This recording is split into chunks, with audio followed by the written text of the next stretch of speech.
There are ideas below the surface of our conversations. The issue is never really the issue. The issue is always the revolution. Hi there once again, friends, fans, and foes of Dad Saves America. John Popola here, and I wanted to take a minute to use a tweet that I found compelling to take a step back and explore big ideas that are having an impact on our world and that we as parents, I really think, need to grapple with and help our kids navigate. Because if we don't, we might sleepwalk into bad times. And so I wanted to share this tweet and some clips that have come out recently that I think pull some of these ideas together. And it was from Eric Weinstein on Twitter talking about the changing face of politics among his cohort of Silicon Valley bigwigs. Eric runs Peter Thiel's venture capital arm, and what he writes is pretty potent. We'll put a link to the full tweet, but I'm just going to read a couple excerpts that I think are most instructive. One of the most important forces shaping the current US presidential election is not being sufficiently discussed. Communism. Now, if you're a viewer of this channel, you've gotten a little more communism than in other places, much to the negative. So Eric tries to set up what he means and why this matters. And he says, okay, for a minute, just assume this is true. For the moment, imagine that you see all DEI as Marxist and Maoist. Imagine that you see AOC and the Squad as communists. Imagine that what you see in terms of social justice or wokeness or postmodernism or gender-affirming care or Palestinian genocide or Soros Open Society initiatives or progressive DAs or anti-whiteness or defund the police is all a straight-up precursor to violent revolutionary Marxism. And he goes on to say that this is how he and many in his circles see the world. And as he puts it, the people crossing over to Trump with enormous checkbooks see this exactly the way I have described in the above paragraph. Now, whether you agree with that or not, it's interesting if that's true. And there's a clip that came out recently of Elon Musk, among the biggest checkbooks of all, that I think points towards Eric being correct. So I thought we'd watch it together and talk about it. I was essentially tricked into signing documents for one of my older boys, Xavier.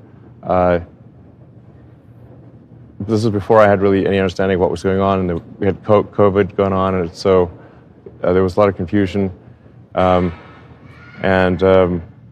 was told, Xavier might commit suicide if he. That was a lie right from the outset. No reliable clinician ever believed that. There was never any evidence for that. It's incredibly evil, and I agree with you that people that have been promoting this should go to prison.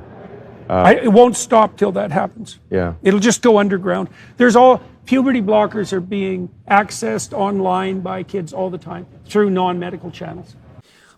If you've been watching the channel, you know I've interviewed Dr. Haim, and he's the whistleblower that pointed out that Texas Children's Hospital has been doing these procedures. I am opposed to these procedures. But stay with me because this connects back to the communism. Trust me. So, yeah, Right. It's not going to stop. Yeah. Okay, so I see. So that's So I was tricked into doing this, it wasn't explained to me that puberty blockers are actually just sterilization drugs. I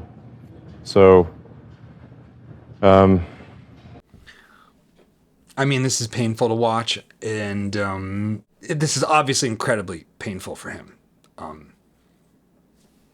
I lost my son, essentially. They call it dead naming for a reason. Yeah, All right. So the reason it's called dead naming is because your son is dead.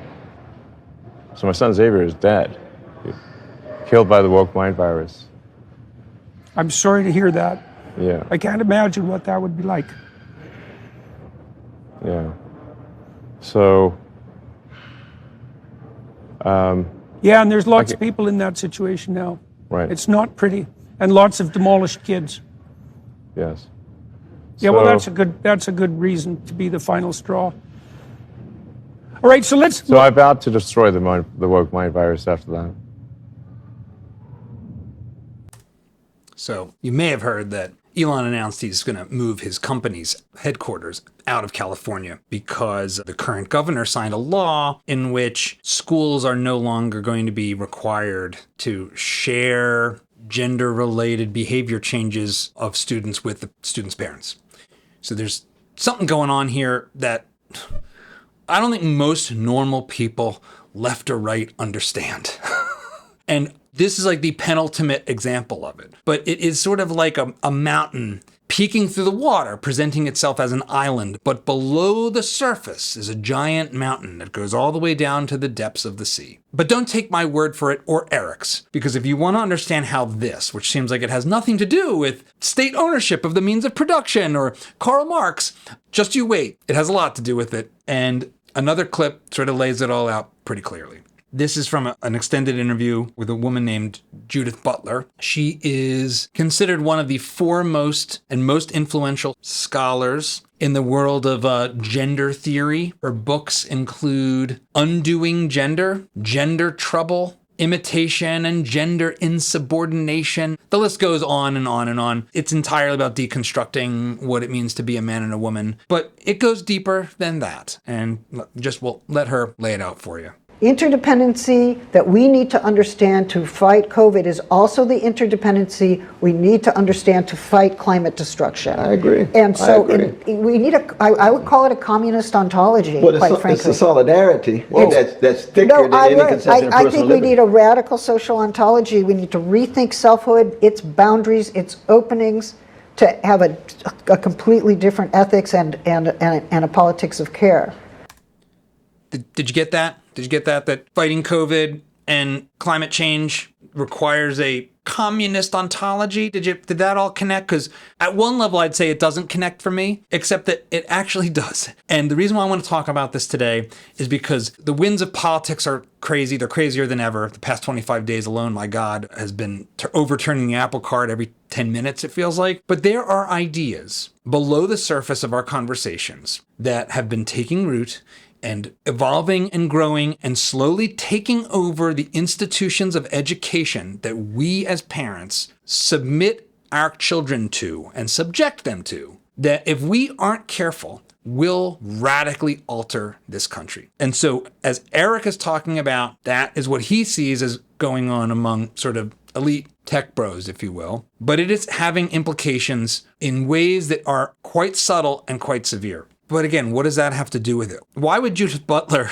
leap from COVID to climate change to obviously her field of study, which is this sort of transgenderism, to communism and to a communist ethics, a new reconstructed ethics of essentially the end of borders and boundaries between individuals and the collective? That is what she's talking about. We need to be one with the Borg.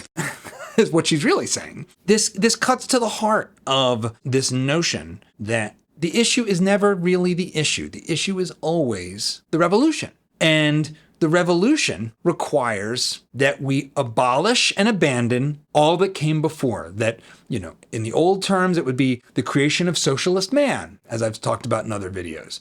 But that we must reset the clock to year zero. And only then can we build a truly just society. We have to completely break from the past. We have to actively mitigate against nature, against our histories, our genetics, our experiences, our reality, our human nature. That we have to reconstruct human nature before we can achieve what essentially is communist utopia, the ever-elusive world of perfect equity. And that all sounds like highfalutin gobbledygook.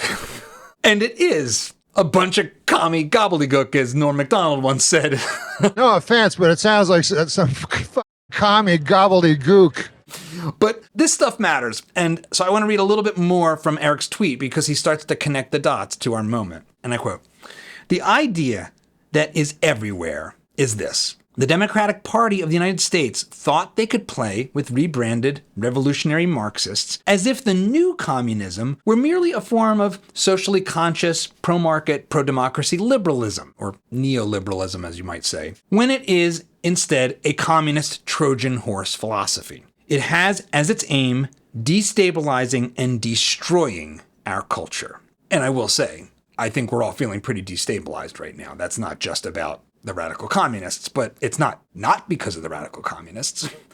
This isn't a culture war. It is the takeover of the United States by hardcore revolutionary neo-Marxists who have come for your newspapers, universities, public schools, and your children. And this is where it all connects back to Elon and the rest of us, and us as parents. The leaders who think they can reach out to progressive voters do not realize that they are dancing with a devil who will outplay them. Now, in a prior video, I talked about this book that explored Marx's ideas and that he was fundamentally dancing with the devil. That his favorite quote from Faust was that all that exists deserves to perish. I want to make sure, let me just double check that quote. Everything that exists deserves to perish. This is what happens when you live entirely in your head. When you live in your head to such an extent that you forget to bathe and become covered in boils, as Marx did. This is why you find nihilism and sort of purposelessness when you spend too much time in the philosophy department at most universities, because everything becomes an abstraction. Everything becomes an effort to deconstruct reality and rebuild it in your mind. And we have to fight against this with every fiber in our being. This is a natural human impulse to want radical change, especially when times are difficult, to believe in utopia. There is something useful about that. Seeing problems in our society, these are good things. This is the positive side of this revolutionary ethos, the desire for change. I would say it's even what animates people like Elon Musk. Elon Musk is a disruptor. Things like Uber, electric cars, private rockets, all of this stuff is radically rethinking the future. The problem is there are limits to how much we can uproot, which is what the word radical actually means, to uproot everything about our nature. When we do that as parents, when we uproot our children, when we try to reconstruct their reality, where we try to artificially level the playing field in ways that prevent them from getting to experience what it's like to actually be an embodied person, we do them a grave disservice. And I want to draw attention to the ways this philosophy is manifesting itself and that we should be on guard for, and that both political parties need to be on guard for. I don't want the Democratic Party to be a party of communists. I don't think any of us should want that. We should want to have viable parties operating within a spectrum of ideas that make us better through our discourse. Somewhere along the way, this philosophy has infused itself. And I think you can see it play out in some of the language of Kamala Harris. Back in 2020, the Biden-Harris campaign actually put out an ad that actually incorporates this idea of essentially equal outcomes. And I want to play it and let's talk about it. So there's a big difference between equality and equity. Equality suggests, everyone should get the same amount. The problem with that, not everybody's starting out from the same place. So if we're all getting the same amount, but you started out back there and I started out over here, we could get the same amount, but you're still gonna be that far back behind me. It's about giving people the resources and the support they need so that everyone can be on equal footing and then compete on equal footing. Equitable treatment means we all end up at the same place.